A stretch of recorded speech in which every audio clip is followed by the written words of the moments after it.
Día 5. El retrato oval, por Edgar Allan Poe.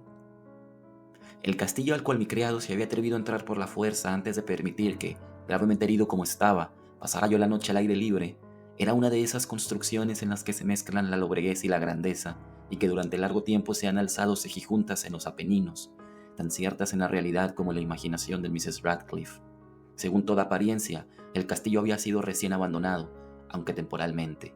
Nos instalamos en uno de los aposentos más pequeños y menos suntuosos. Hallábase en una apartada torre del edificio.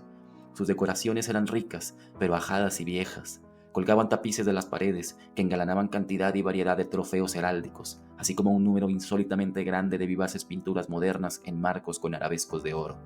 Aquellas pinturas, no solamente emplazadas a lo largo de las paredes, sino en diversos nichos que la extraña arquitectura del castillo exigía, despertaron profundamente mi interés, quizá a causa de mi incipiente delirio.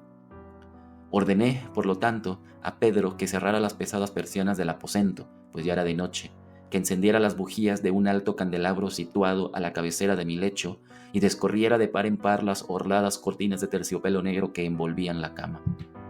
Al hacerlo, así deseaba entregarme, si no al sueño, por lo menos a la alternada contemplación de las pinturas y al examen de un pequeño volumen que habíamos encontrado sobre la almohada y que contenía la descripción y la crítica de aquellas. Mucho leí, e intensamente miré. Rápidas y brillantes volaron las horas hasta llegar la profunda medianoche. La posición del candelabro me molestaba, pero para no incomodar a mi amodorrado sirviente, alargué con dificultad la mano y lo coloqué de manera que su luz cayera directamente sobre el libro. El cambio, empero, produjo un efecto por completo inesperado. Los rayos de las numerosas bujías, pues eran muchas, cayeron en un nicho del aposento que una de las columnas del lecho había mantenido hasta ese momento en la más profunda sombra. Pude ver así, vívidamente, una pintura que me había pasado inadvertida. Era el retrato de una joven que empezaba ya a ser mujer. Miré presurosamente su retrato y cerré los ojos. Al principio no alcancé a comprender por qué lo había hecho, pero mientras mis párpados continuaban cerrados, cruzó por mi mente la razón de mi conducta.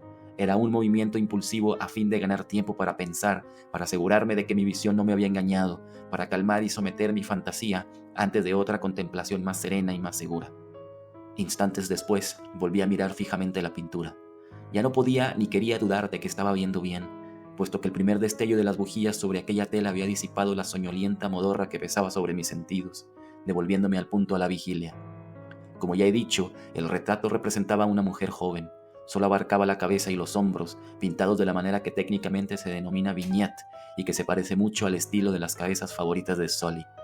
Los brazos, el seno y hasta los extremos del radiante cabello se mezclaban imperceptiblemente en la vaga pero profunda sombra que formaba el fondo del retrato. El marco era oval, ricamente dorado y afiligranado en estilo morisco. Como objeto de arte, nada podía ser más admirable que aquella pintura, pero lo que me había emocionado de manera tan súbita y vehemente no era la ejecución de la obra ni la inmortal belleza del retrato. Menos aún cabía pensar que mi fantasía, arrancada de un semisueño, hubiera confundido aquella cabeza con la de una persona viviente.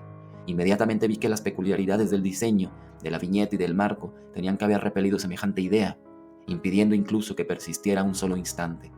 Pensando intensamente en todo eso, quedéme tal vez una hora, a medias sentado, a medias reclinado, con los ojos fijos en el retrato. Por fin, satisfecho del verdadero secreto de su efecto, me dejé caer hacia atrás en el lecho. Había descubierto que el hechizo del cuadro residía en una absoluta posibilidad de vida en su expresión que, sobresaltándome al comienzo, terminó por confundirme, someterme y aterrarme.